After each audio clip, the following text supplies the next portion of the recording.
하나님께서 오늘 저희들에게 주시는 말씀은 신약성경 마가복음 14장 32절로 42절입니다. 마가복음 14장 32절로 42절입니다. 마가복음 14장 32절로 42절 제가 봉독해 드리겠습니다. 그들이 겟세마네라 하는 곳에 이름에 예수께서 제자들에게 이르시되 내가 기도할 동안에 너희는 여기 앉아 있으라 하시고 베드로와 야고보와 요한을 데리고 가실새 심히 놀라시며 슬퍼하사 말씀하시되 내 마음이 심히 고민하여 죽게 되었으니 너희는 여기 머물러 깨어 있으라 하시고 조금 나아가사 땅에 엎드려 될 수 있는 대로 이때가 자기에게서 지나가기를 구하여 이르시되 아빠 아버지여 아버지께는 모든 것이 가능하오니 이 잔을 내게서 옮기시옵소서. 그러나 나의 원대로 마시옵고 아버지의 원대로 하옵소서 하시고 돌아오사 제자들이 자는 것을 보시고 베드로에게 말씀하시되 시몬아 자느냐 네가 1시간도 깨어 있을 수 없더냐 시험에 들지 않게 깨어 있어 기도하라 마음에는 원이로되 육신이 약하도다 하시고 다시 나아가 동일한 말씀으로 기도하시고 다시 오사 보신즉 그들이 자니 이는 그들의 눈이 심히 피곤함이라. 그들이 예수께 무엇으로 대답할 줄을 알지 못하더라. 세 번째 오사 그들에게 이르시되 이제는 자고 쉬라. 그만 되었다. 때가 왔도다. 보라 인자가 죄인의 손에 팔리느니라. 일어나라 함께 가자. 보라 나를 파는 자가 가까이 왔느니라. 하나님께서 주시는 말씀입니다. 오늘은 사순절의 마지막 주일을 시작하는 종려주일입니다. 예수께서 예루살렘에 들어가실 때 사람들이 종려나무 가지를 흔들며 환영했던 모습 때문에 우리는 오늘을 종려주일이라고 부릅니다. 사람들이 예수를 이렇게 환영했고 예수님의 이름을 연호했던 이유는 예수께서 그들을 로마의 압제로부터 구원해 줄 힘있는 메시아라고 생각을 했기 때문입니다. 그래서 마치 왕의 입성처럼 예수를 환영하고 예수의 이름을 외치며 목소리를 높여 주님을 환호했던 것입니다. 그러나 예수님은 자신이 보통의 왕과는 다르다는 것을 예루살렘에 들어오실 때부터 보여주셨던 분입니다. 그분이 예루살렘에 입성하실 때 타셨던 것은 바로 나귀였죠. 여러분, 세상에 그 어떤 왕이 나귀를 타고서 등장하겠습니까? 예수님은 자신이 예루살렘에 들어가셔서 장차 앉을 곳이 화려한 왕좌가 아니라 바로 십자가가 자기가 있어야 할 자리임을 알고 계셨던 분입니다. 그래서 환호하는 군중을 보면서 예수님은 마음이 씁쓸하셨을 것입니다. 이게 아닌데, 나는 이제 십자가의 죽으러 들어가는 길인데 이들은 이것을 모르는구나. 주님의 이러한 마음을 우리는 본문을 통해서 발견을 하게 됩니다. 주님의 마음을 느낄 수 있는 장면이 오늘 우리가 묵상하는 겟세마네 동산의 기도입니다. 오늘 종려주일이지만 그동안 우리가 계속 묵상해온 베드로 연속설교를 함께 묵상하면서 오늘 이 겟세마네 기도가 베드로 연속설교에 읽어야 하는 순서인데요. 오늘 종려주일에도 이 말씀이 참 어울린다고 생각을 했습니다. 베드로가 겟세마네 동산에서 발견했던 은혜를 우리가 함께 나누려고 합니다. 주님은 이제 십자가에 못 박히시기 전, 바로 잡히시기 직전이죠. 겟세마네 동산으로 마지막 기도를 하러 가십니다. 이 기도의 자리에 예수님은 베드로와 야고보와 요한 3명의 제자만을 데리고 가십니다. 기도하러 가시는 주님의 모습은 사뭇 비장합니다. 주님의 마음이 어떠했는지 오늘 본문의 곳곳에서 살펴볼 수 있는데 33절 말씀은 심히 놀라시며 슬퍼하사라고 말을 하고 오늘 본문의 34절은 내 마음이 심히 고민하여 죽게 되었으니라고 말씀합니다. 여러분, 주님도 얼마나 힘이 드셨던지 너무나 놀라고 죽을 정도로 번민하는 상태라고 말씀을 합니다. 주님의 이 마음이 여러분도 느껴지십니까? 주님도 힘이 드셨죠. 이 말씀이 이상하게 저에게는 위로가 됩니다. 주님도 힘드셨구나. 주님도 나처럼 삶의 어려움 속에 힘이 드셨구나. 이 말씀에 저는 위로를 받습니다. 하나님의 뜻을 알면서도 예수께서도 인간이셨기 때문에 십자가의 그 모진 고통을 앞두고서 마음이 떨리고 도무지 진정이 되지 않았습니다. 주님은 이 두려움 속에 마지막 기도의 자리로 나아갑니다. 겟세마네 동산은 인류 역사상 가장 극심한 고통 속에 나온 기도이고, 하지만 가장 위대한 기도가 탄생하는 순간입니다. 이 위대한 기도의 자리에 함께하는 영광을 누리게 되었던 베드로는 겟세마네 기도에서 세 가지의 힘을 배웁니다. 오늘 베드로가 발견하고 있는 이 세 가지의 힘은 우리의 신앙을 지탱하는 힘이고 또한 우리의 삶을 지탱하는 힘이기도 합니다. 첫째는 함께함의 힘입니다. 누군가가 함께 해주는 힘이 우리의 삶을 붙들어줍니다. 예수께서 겟세마네의 기도의 자리로 베드로와 다른 제자들을 데리고 가신 이유는 이 고통의 순간에 함께 해주기를 바라셨기 때문입니다. 오늘 본문 마가복음 14장 34절은 이렇게 말씀하지요. 말씀하시되 내 마음이 심히 고민하여 죽게 되었으니 너희는 여기 머물러 깨어 있으라 하시고, 주님은 베드로에게 여기 머물러서 깨어 있어라 라고 말씀을 하십니다. 여러분, 이 말씀이 단순히 잠을 쫓으면서 깨어 있으라는 뜻이겠습니까? 잠이 들지 않게 허벅지를 꼬집으면서 깨어 있으라고 노력해라, 이런 뜻이겠습니까? 깨어서 기도하라는 뜻이죠. 고통스러운 주님과 함께 해달라는 요청입니다. 이제 주님은 땀방울이 빗방울처럼 변하는 간절함으로 기도할 것입니다. 하나님께 눈물의 기도를 올려드릴 것입니다. 예수님은 베드로에게 이 기도에 나를 혼자 두지 말고 나와 함께 울어달라고 요청하고 있는 것입니다. 여러분, 우리의 삶을 세워주는 힘 가운데 하나는 누군가가 나와 함께 하면서 나를 위해 울어주는 이 눈물의 힘을 경험할 때입니다. 눈물의 힘이 우리를 세워줍니다. 제가 한 책에서 읽은 이야기입니다. 마약에 손을 대기 시작한 한 남자가 있었습니다.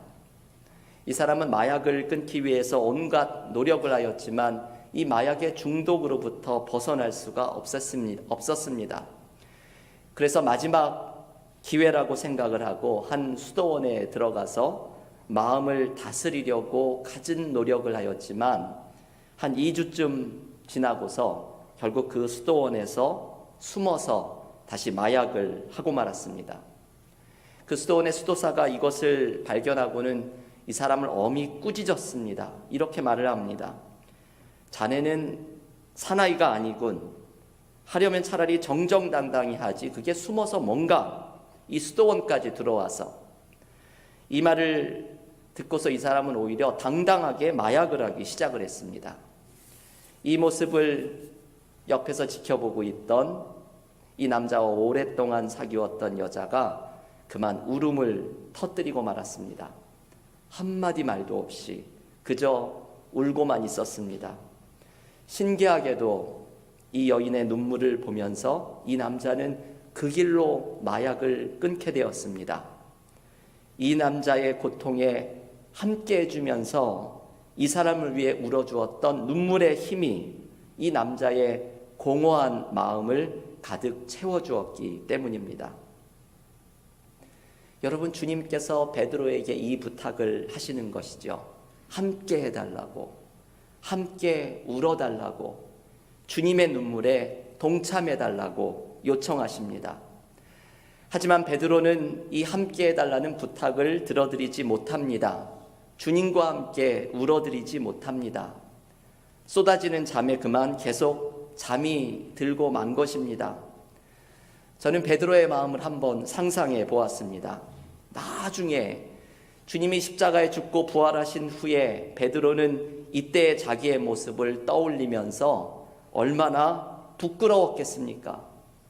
예수님이 어떤 마음이셨던 것을 이제는 발견하게 된 다음에 그 고통의 순간을 함께 해달라는 주님을 외면하고 잠만 자고 있었던 자기의 모습이 얼마나 부끄럽게 느껴졌을 것입니까? 여러분, 베드로의 이 부끄러움은 바로 우리들의 모습이기도 합니다. 우리는 주님의 마음을 외면하고 주님의 눈물을 모른 척하고 살아갈 때가 얼마나 많이 있습니까? 주님의 일에 함께 해달라는 요청을 거절하면서 가난하고 고통받는 자들을 향해 눈물을 흘리시는 주님의 눈물을 외면하면서 언제나 편안하고 안락한 자리에 머무르려고 하는 우리의 모습이 얼마나 많이 있습니까? 저는 지난 주일 저녁에 우리 교회에서 열었던 사랑의 집 후원의 밤을 보면서 너무나 감사한 마음이 들었습니다.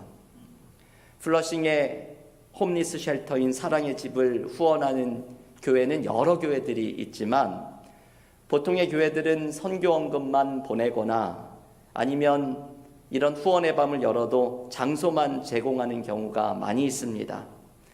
하지만 저희 교회에서 후원의 밤을 도맡아서 몇 달을 준비하고 교우들이 순서를 맡고 힘을 다해 봉사를 하면서 이렇게 직접 후원의 밤을 여는 것은 쉬운 일이 아닙니다.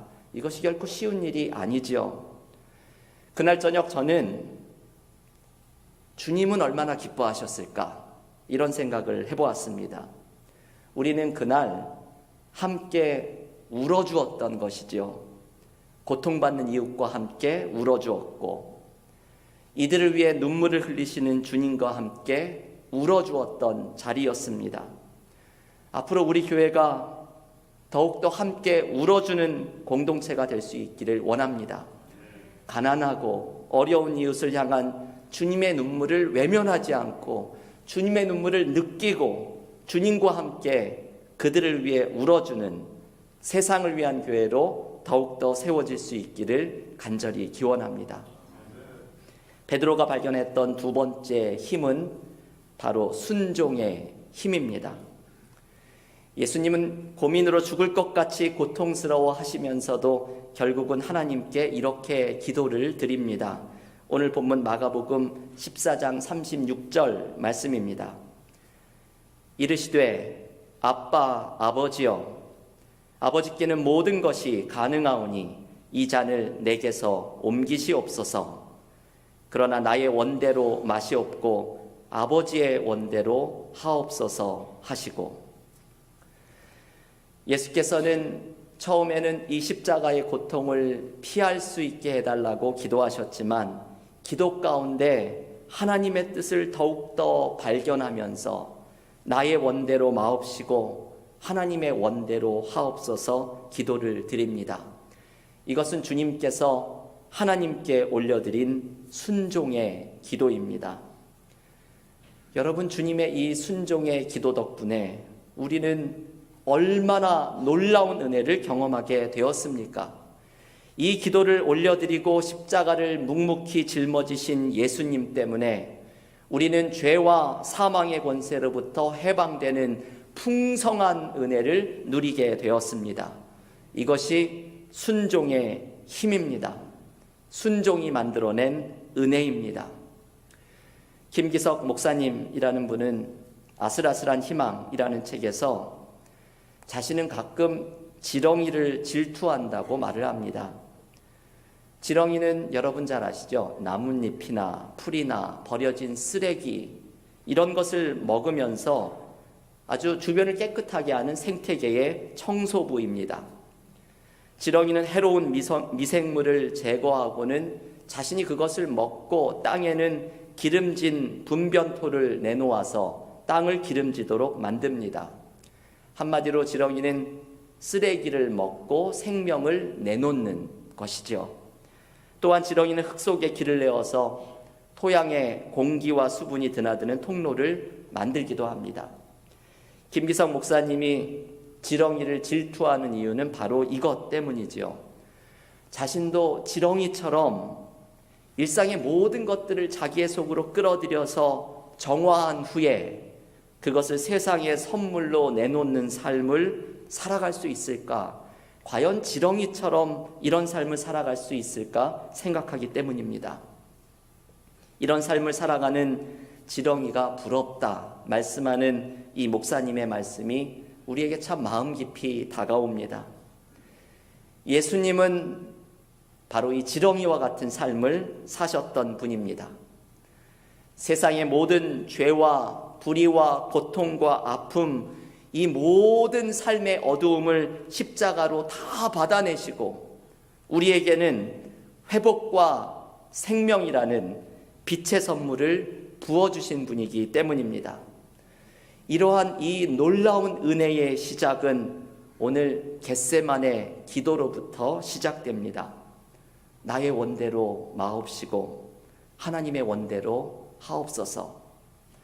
주님의 순종이 우리에게 은혜를 가져다 줍니다. 그 옛날 아담과 하와는 에덴 동산에서 불순종으로 인류에게 죄와 어두움을 끌어들였지만 오늘 예수께서는 겟세마나의 동산에서 순종을 통해 온 인류에게 생명과 빛을 선물로 주십니다. 예수님의 기도는 불순종의 에덴 동산을 순종의 겟세마네로 뒤바꾸는 순간입니다. 여러분, 주님의 이러한 순종의 기도, 이 기도를 드릴 수 있었던 이유는 예수께서 하나님의 뜻에 순종하는 것이 결국은 살리는 길임을 아셨기 때문입니다. 때로 우리는 하나님의 뜻을 이해하지 못할 때가 있지요. 오늘 겟세마네 동산에서 주님처럼 내가 하나님의 뜻을 알지만 죽을 것 같이 고민하게 되는 순간이 있습니다. 왜 하나님이 나에게 이런 길을 열어주시는지 때로 이해할 수 없고 이 길을 따라가게 되면 눈에 자명하게 보이는 고통이 우리를 두렵게 만들기 때문입니다. 하지만 여러분, 하나님의 뜻에 순종하는 것이 결국은 우리가 살아나는 길입니다. C.S. 루이스 잘 아시는 분이죠. 나니아 연대기 아주 유명한 작품을 많이 썼습니다. 이분의 회심을 다룬 책 예기치 못한 기쁨, 사람들에게 많이 사랑받는 책입니다. 이 책에서 C.S. 루이스는 자신이 무신론자로 살아가다가 회심할 때의 경험을 소개합니다.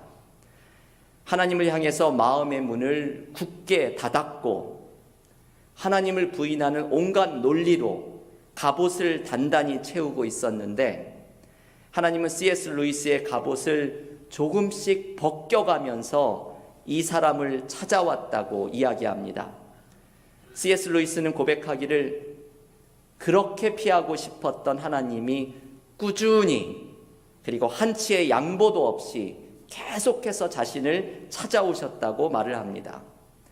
그래서 마침내 하나님께 항복하고 하나님이 하나님이시라는 사실을 인정하게 되었다고 말을 합니다. 이것이 C.S. 루이스가 삶에 찾아오게 된 예기치 못한 기쁨, 이것을 경험하는 순간입니다. 그러면서 C.S. 루이스는 회심의 장면의 마지막을 이렇게 마칩니다. 하나님의 강요는 우리를 해방시킨다. 여러분, 이 말을 한번 곰곰이 묵상해 보십시오. 하나님의 강요는 우리를 해방시킨다. 우리의 단단한 갑옷을 해체하면서 하나님의 뜻을 따르기를 초대하는 하나님의 강요가 오히려 우리를 해방시킵니다. 하나님께 순종하게 될 때 우리가 살아납니다. 왜냐하면 하나님의 뜻은 언제나 우리를 사랑하고 우리를 살리려는 선하신 뜻이기 때문입니다.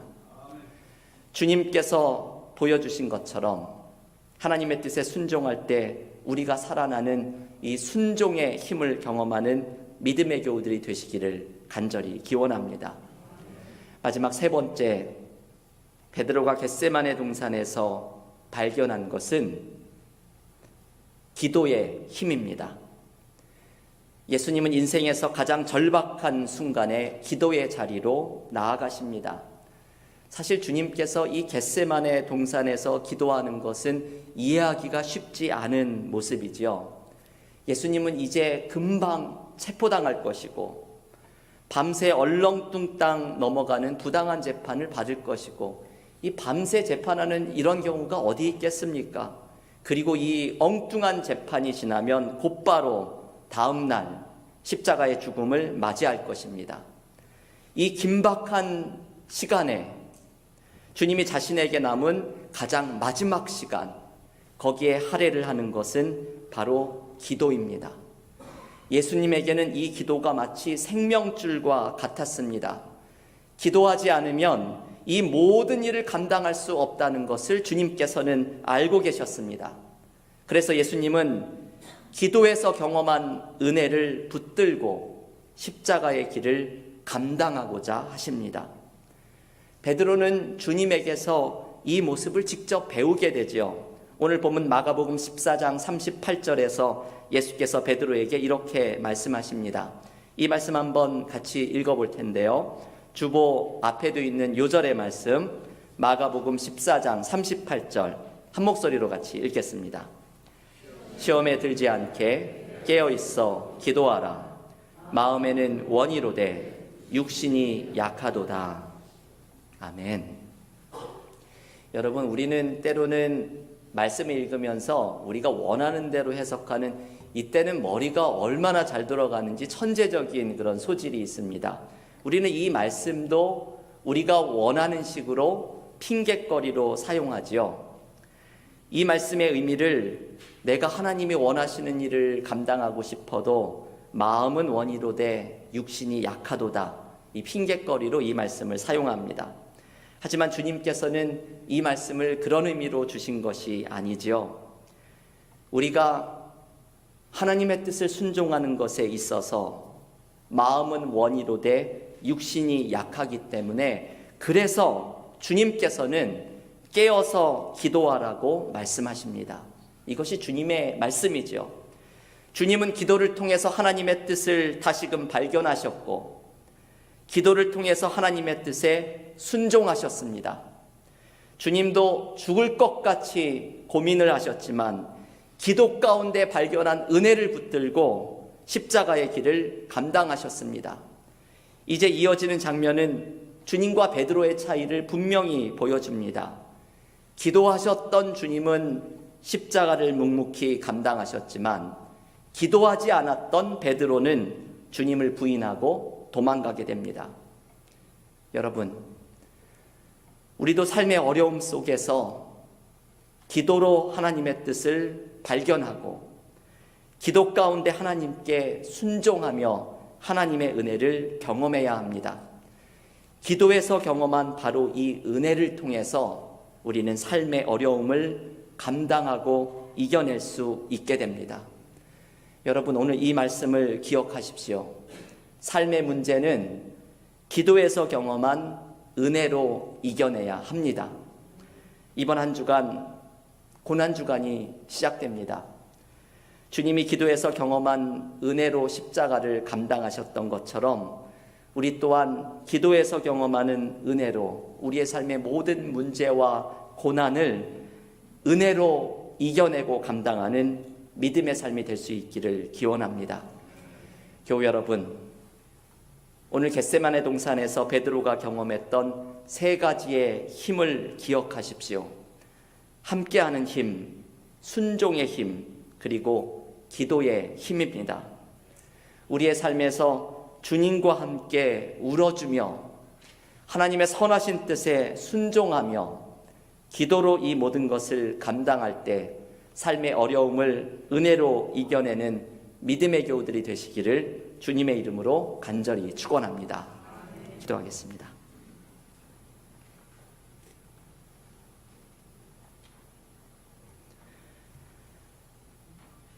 하나님 감사합니다. 오늘 종려주일 주님께서 예루살렘으로 들어가신 것이 십자가를 짊어지고자 들어가셨음을 기억하며 오늘 겟세마네 동산에서 주님의 마음을 엿보는 이 말씀을 함께 묵상하게 하시니 감사드립니다. 그 기도의 자리에서 베드로가 발견했던 세 가지의 힘, 우리도 우리를 향해 눈물을 흘리시고 또 우리 주변의 어려운 이들을 위해 눈물을 흘리시는 주님의 눈물을 느끼고 함께하며 함께 울어주는 힘을 경험하고 실천하는 우리가 되기를 원합니다. 주님께서 하나님의 뜻에 순종하셨던 것처럼 우리 또한 마음은 약하지만 육신은 약하지만 하나님의 뜻을 분별하며 순종하며 나아갈 때에 우리를 통해 하나님께서 이루시는 놀라운 은혜를 경험하는 믿음의 삶이 되기를 소원합니다. 기도로 이 모든 것을 감당하셨던 주님처럼 우리의 삶에 하나님의 뜻을 분별하며 하나님의 뜻에 순종하기를 결단하며 기도 가운데 발견한 은혜로 삶의 모든 문제와 어려움을 이겨내는 믿음의 삶이 되게 하여 주시옵소서. 예수님의 이름으로 기도하옵나이다.